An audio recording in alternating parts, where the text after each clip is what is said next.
If you have a business or a passion project, one of the most critical things that you need to do is have a deep understanding of the people that you serve and the problem that you solve for them. And as we kick off this podcast series over the next 7 weeks to count down to the launch of our signature six-figure school program, I wanted to bring you inspiration from women who I have personally learned so much from along my own business journey. And today's guest is definitely one of those.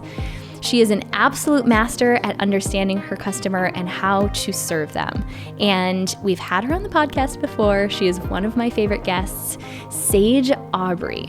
She's a handbag designer and accessories designer based right here in Arizona who has literally disrupted the fashion industry by taking the exact opposite approach that most other luxury brands take. After spending a few years in fashion, she noticed a disturbing trend in the way companies were marketing to women, and she has made it her mission to take a more personal route with her own iconic brand, one that promotes the power of female connection.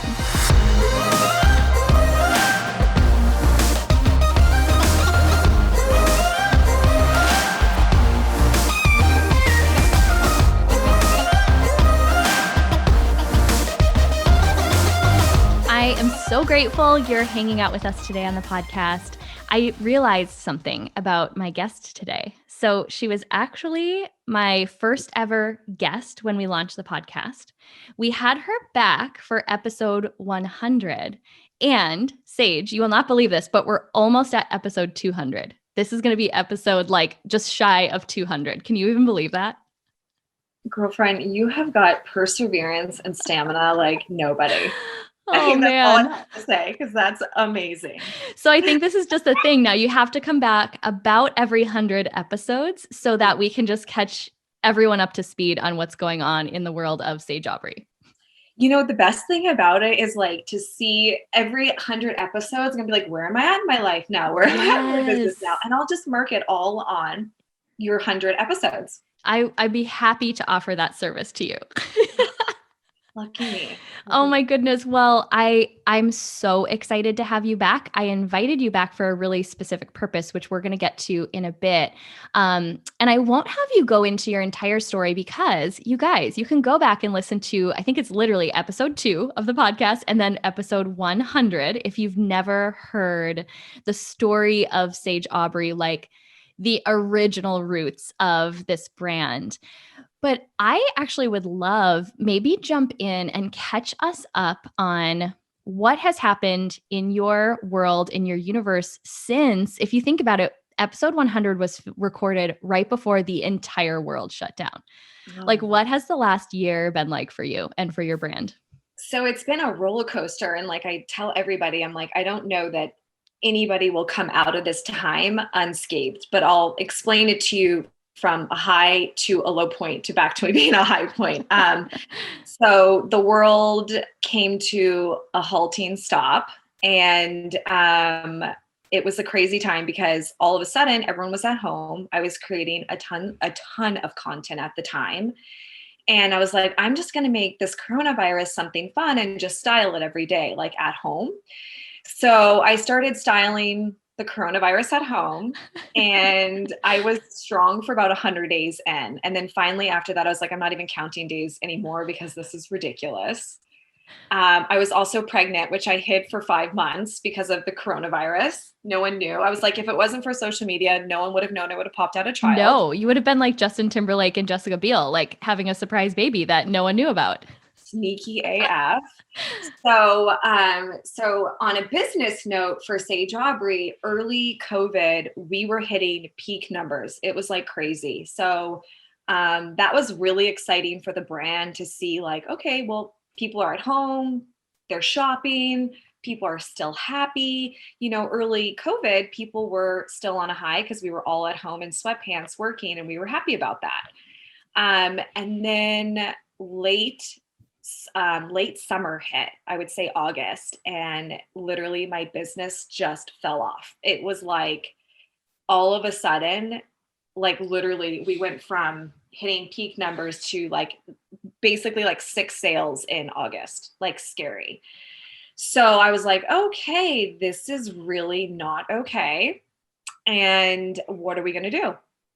So I remember talking to my husband one night. I was like, this is really like, I don't know if I take this as like, I start laying people off or like, what am I going to do? So I went back to my manufacturers. I was like, I really have to halt everything and like cut my inventory in half. And I put everyone that like worked for me basically at like halftime, and started to pick up all the pieces of everything that everyone else was doing for me. Basically, I had to go in and start working, you know, twice as hard during those times because I didn't have the help that I was usually like accustomed to, which broke my heart because I want to keep everyone working, obviously, but I have to protect the business at the same time. So I would say August to October were pretty creepy months.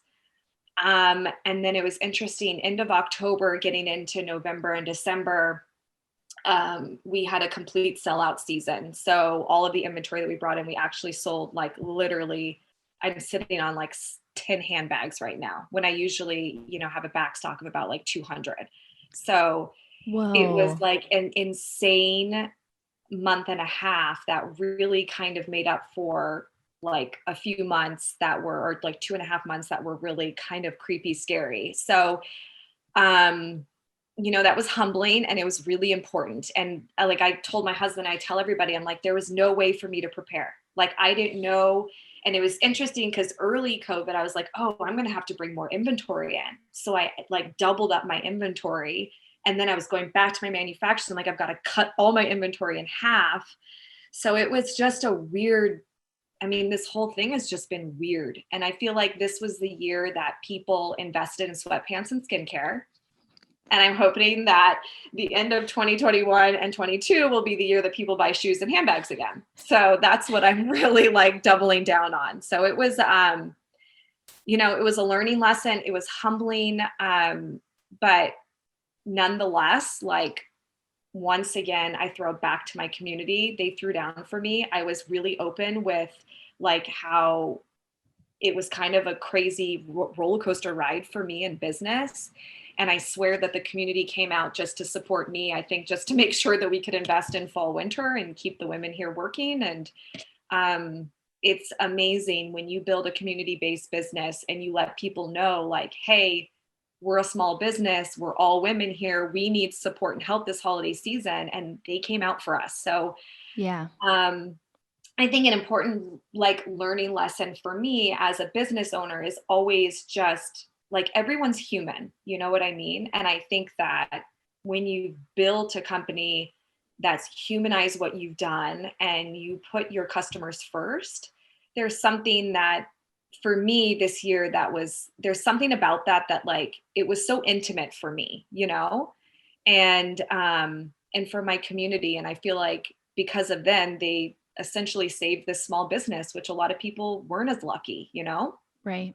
Yeah. So it was really incredible. But now I'm like, I'm a changed woman. I've been through this, you know, I'm like, we've been through another hard time and we're going to come out on top from it.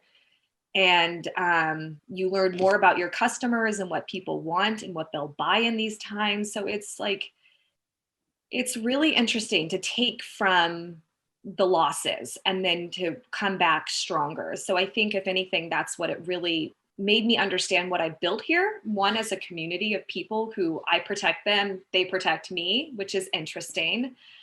And second, that I think when you build something of quality, like people want it, value driven, and you put your customers first, you know, I think that there's just a loyalty and like a love there that now I've learned will get you through a hard time. Yeah. And you perfectly set up even the reason that I knew you were the perfect person to bring back for this episode. We're just kicking off this series, really giving people actionable steps to follow to have this be a great year for themselves and their businesses, their big ideas.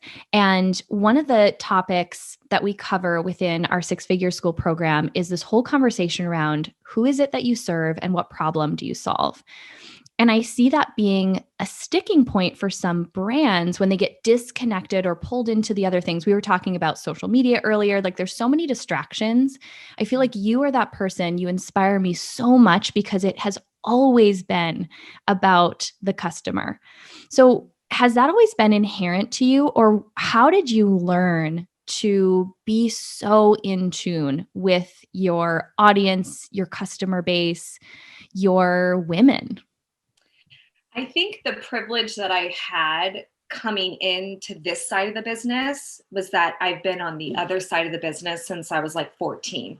Yeah. So I came in from basically my mom, my sister, and I had a small accessories business that we had built when I was in high school. And then that parlayed into like retail jobs. And then from there, I owned boutiques.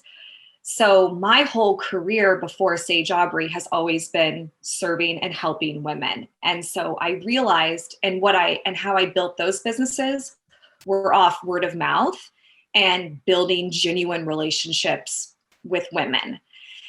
And so I think it was natural for me, always being someone who was in retail and owning stores, that the customer is always right. They're always first, and they're my bosses. Like there's no ego in the game. It's straight. It's so expensive to find a customer and have a retain that it's so important to understand that everything has to be seamless in the way that you treat your customer, the way that you nurture them.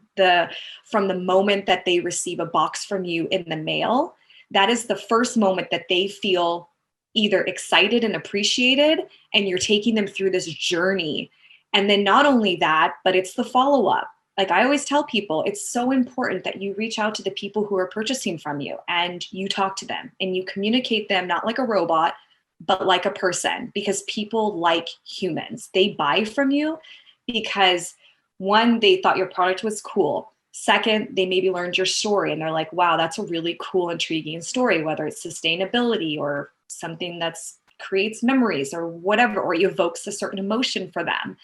And then you capture them by the sale, but the sale is not the end point. That's the beginning point.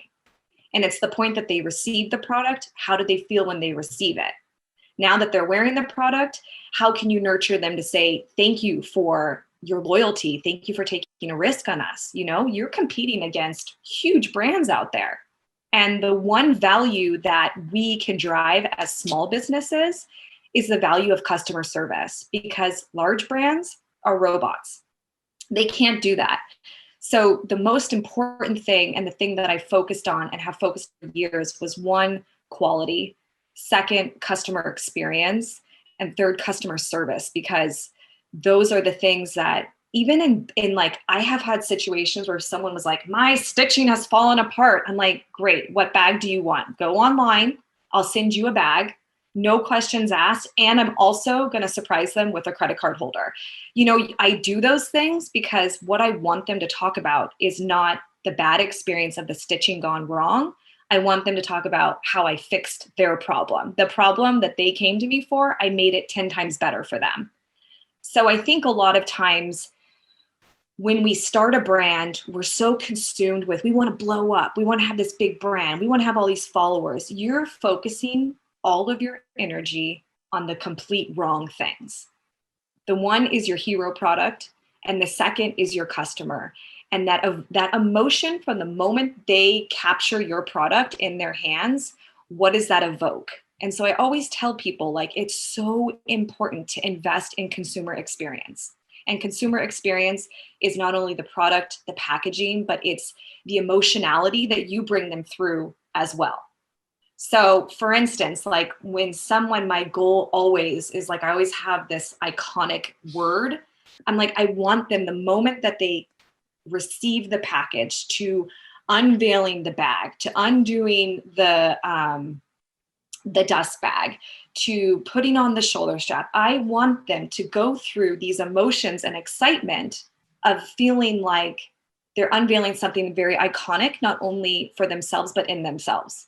So that conversation that I bring people through online is through years and years of developing this voice. And this voice is what I want them to hear as they're unveiling their bag. And then the moment that they put it on them, they've found this newfound sense of confidence.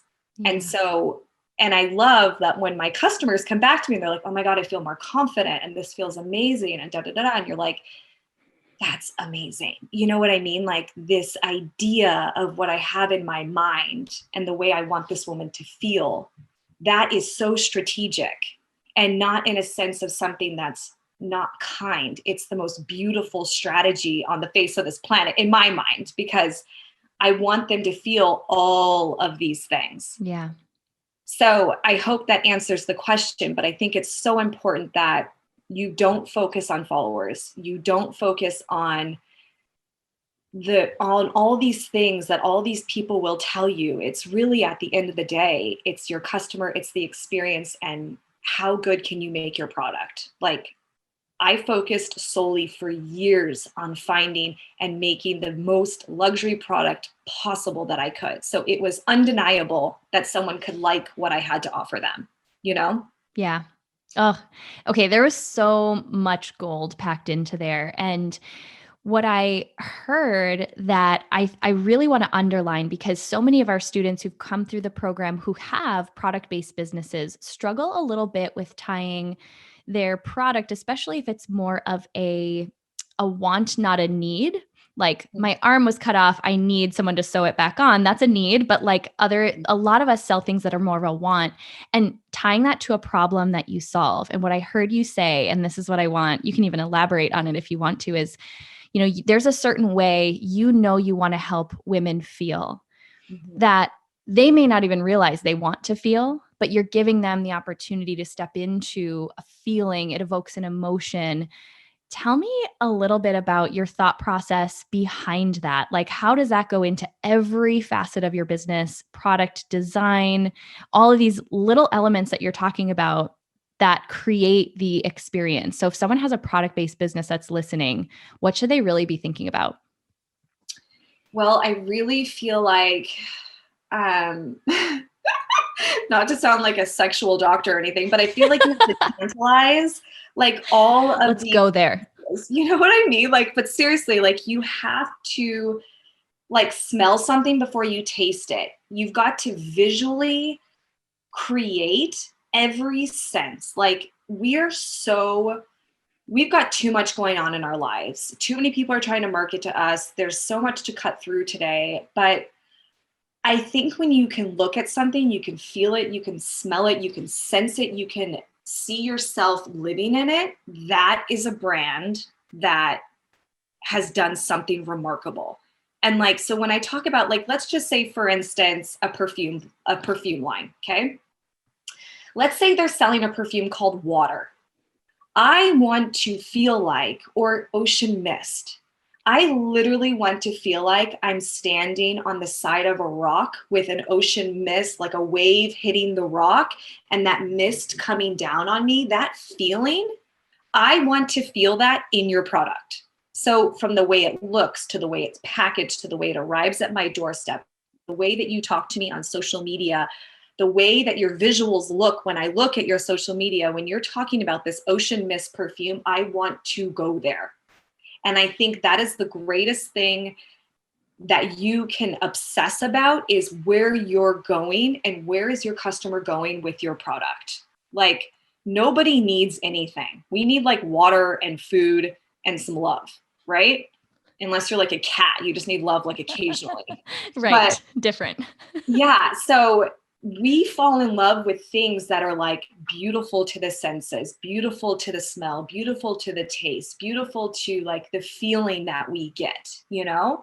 Like if you're selling wine and it's like rosé for girls, I want to feel like I'm going out to my favorite restaurant where it's a super vibe, where I'm dressed up, I'm with my friends, we're laughing, we're telling jokes, like we're connecting, you know what I mean? Or I want to feel like I'm in, it just depends on how you're performing this whole thing, but like, or am I in like Champs-Élysées in Paris? Like, you literally, if you're not a visual person, you need to put visuals on your wall. You need to ask yourself before every single time you create a conversation in your brand, where am I going with this? How am I living in this? What sense is this going to tantalize today? And where are you taking your customer, and how are you taking her there? And how are you explaining that to her? Whether it's visually, whether it's through video, whether it's through copy in your wording, whether it's through the colors that you use, what are you evoking? And I think you need to go so deep down that road that it's everything that you live, eat, sleep, breathe, think. Because until you get into that space of creating this atmosphere for your customer, like Coco Chanel would always say, like she sprays the room in perfume before her like potential client or customer would enter. It's literally spraying the room with this. You've got to always remember you're creating these essence. You're creating this emotion. You, the mastermind of your brand, has to create all this. And we've got to be living, sleeping, breathing it every single moment. And I tell people all the time, I'm like, Sage Aubrey is an evolution of learning all of this through trial and error. Like, who is this woman? Because I'm not competing with Chanel. I'm not competing with Givenchy, and I'm not competing with Gucci. Who are we here? You know what I mean? And it's so interesting because what I found and discovered is that the girls here take risks, because you could go and buy a Givenchy, but the girls here are different because they're actually risk takers. They come in and they support a smaller brand. And even though they've got the money to go and afford the Givenchy, they're buying Sage Aubrey, which is so interesting to me. But because they want to feel they want to feel a sense of attachment. They want to feel like they're involved in a community. They want to support a woman-owned business. So you've got to really understand the demographics of your customer. Huge.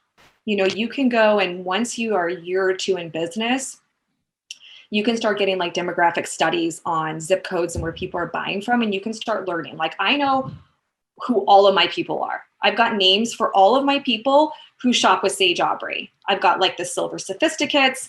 I've got the like 125 figure girl in the city. Like, I know exactly who I'm talking to. I also know exactly what their interests are.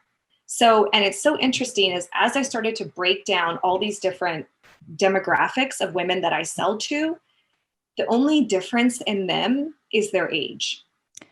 Wow. Their interests are the same. They're into art, they're into social causes. So they're into philanthropy. So it's really, really interesting how once I started to break down the demographics of, and aliens are not landing on my ceiling. This is actually a roofer fixing my roof right now. But it's the things that you need to take seriously are not on social media. Yeah.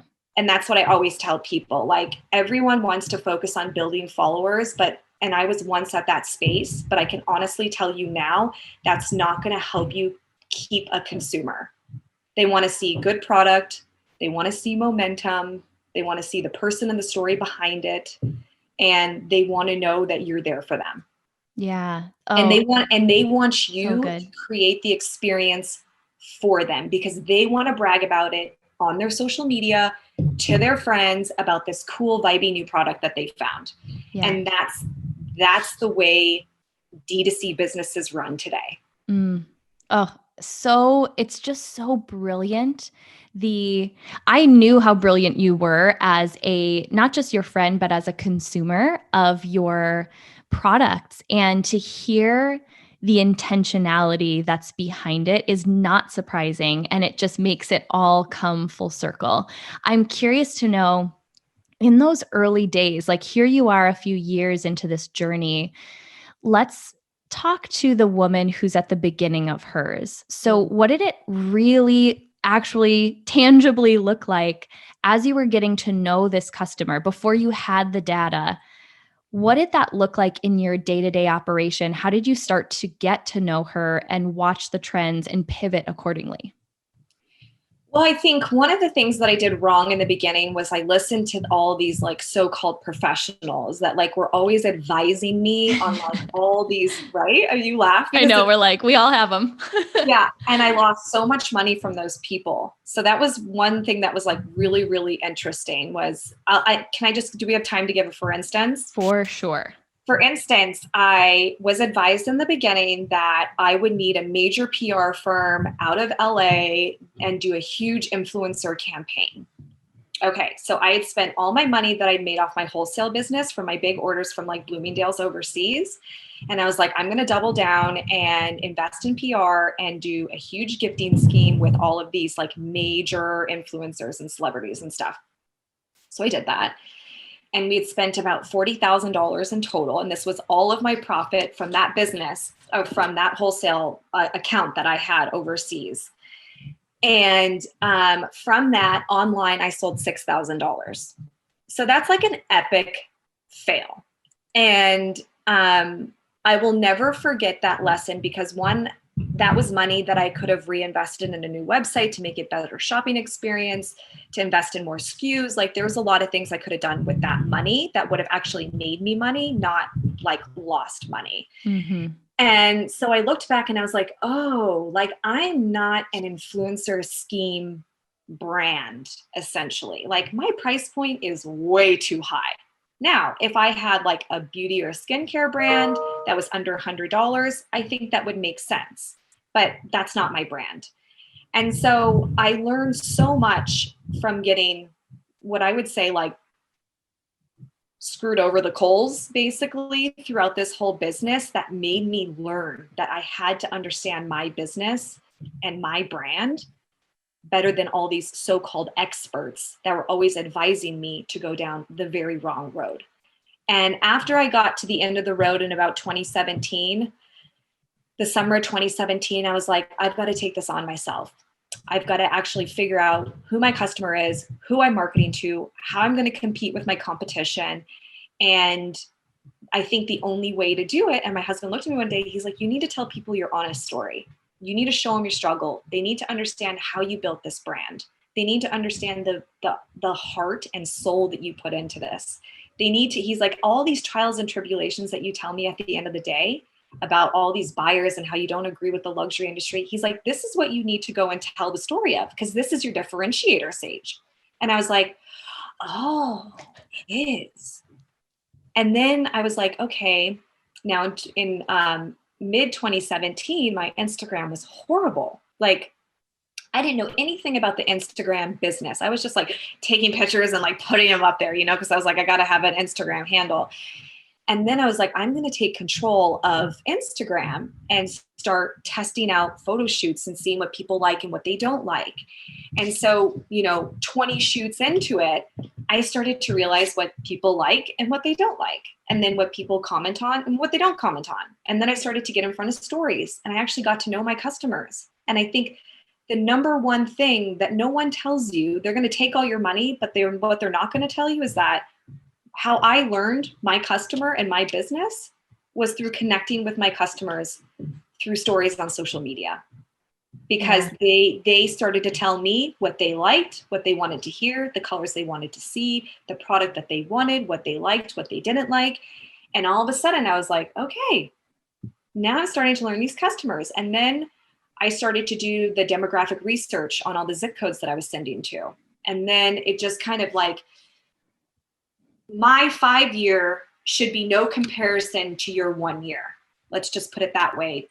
Simple. Your focus today simply needs to be creating the most incredible product. One hero product. All you need is one incredible product that people need to be obsessed with and they need to be talking about, because they are your greatest marketing tools. So if all you say is that, okay, I've got $5,000, how do I need to spend that $5,000?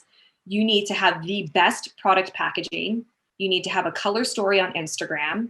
You need to invest in some copywriting, and you need to make sure that every time your customer experiences what you are selling, you are evoking an emotion for them. And like, if you can take that $5,000, $7,000 and ensure that you do that the best, and you need to get around people who are not just your friends and say, what do you love about this? What do you not like about this? And say, I don't want you to hold back from me, because the most important thing is that at the end of the day, when you're done selling to your friends and family and your contacts, you need people that don't know you that are going to purchase your product. And that, when I tell everybody, I'm like, that's when shit gets real, because that's when you know if you have a viable product or if you don't. And if you don't have a viable product, you need to figure out how to fix it real quick. So you start marketing something that people want. So it's not the end of the world, but we all go through it. Like, all of a sudden you're like selling stuff, and you're like, you're trying to sell stuff, and all your friends and family have supported you. And then you're like, oh shit, after all of this, real people outside of my networks, I have to convince them to want my product. Yeah. And that is really hard, but it's doable. And I can tell you that it's totally doable. And I'm the psychotic person who decided to go in the handbag business and sell $400 to $600 handbags. Like, oh my gosh, no, if I can do it, you all can do it. I promise you. It just takes a level of obsession and diving deep into the wants and needs and tantalizing. Like, think of this as like a sexual act of what you're doing to perform to get your customer to come in. And you're offering zero sex. This might be my favorite podcast ever. But it's so like, of all time. How else do I explain creatively how you need to like flirt? You need to take them on a date. You need to like offer them something. They need to enjoy it, and they need to come back for more. Like, you need your customer to come back. Yeah. Tantalizing. Like a sex act, but it's not. Yeah. Minus the sex. Minus the sex. This is so. But I feel like this will make them remember, like, okay, it's like sex, but without sex, but you're tantalizing them, you're flirting with them, you're like teasing them. They need more. They want more. End of story. Your business blows up. End of story. In like 5 to 7 years, your business will blow up. Yeah. Well, I mean, and if this doesn't give you permission to just be exactly who you are and know that like your customer will get it, they will love it, they will follow you. You are always that reminder for me, and you just inspire me in so many ways. So here's what I want to know. So here we are now, our annual podcast check-in, almost at episode 200. Where is Sage Aubrey going to be when we reconnect for episode 300? What do you foresee for the brand this year? Oh, well, there's a few things that like I've been dreaming of. I want to start taking more creative directing on. So that's something that I'm just putting out there. I don't know what that's going to turn into. We are going to take you guys through a journey through building out this new house that I have, that my goals are to get into Arch Digest. So let's just put that out there. Okay. It's recorded. Here's the record. Yes. And really just, I was explaining to Lens before we got on here, for some real talk, is like, I want to find a beautiful new way that feels elevated and cool and fun to connect with my audience that's just not on social media. And so I've really been putting out in the world, trying to figure out how I'm going to do this and create this new sort of community network within Sage Aubrey. Because what always inspires me at the end of the day about my brand is that all of these women that are here all have the same wants and needs, and we all want to collaborate and be connected to each other. And I just want to find a way to get all of these women here to connect deeper than they are now, because I feel like I'm missing something. I'm like, we all have so much in common. How do I get us to all like to connect and collaborate and maybe find some sort of community just within my community? So that's something that I'm really excited about understanding more and diving into more. You know, there's always like the ability to, we're going to be creating more cool product and all this stuff is going to be going on. But what always gets me excited is like, how do I create more of a beautiful, growing, loving, collaborative community where we all are connecting? So that's the goals for this year. Okay. Experiential creative directing things, some stuff with houses, and then things with community. Well, you heard it here first. people. So be watching. Where can people follow along on the journey? Where is the best outlet for them to connect with you and the brand? Well, I think following along on the Sage Aubrey is where the bag action happens. And then my personal IG, we're going to be doing this whole little like rebrand on there. So I think it's going to be really fun because I feel like it's going to be a part of like the new situation happening on the website. So at Sage Aubrey, SageAubrey is my personal Instagram. So we're going to be doing some fun stuff on there. And otherwise, go onto the website because some people are removing themselves from social media, and subscribe to the email at sageaubrey.com. And then that's where we're really planning on having all the goodness start to land, is like in your inbox on the website, super iconic things. All the tantalizing things. All the sexual tantalizing things without the sex.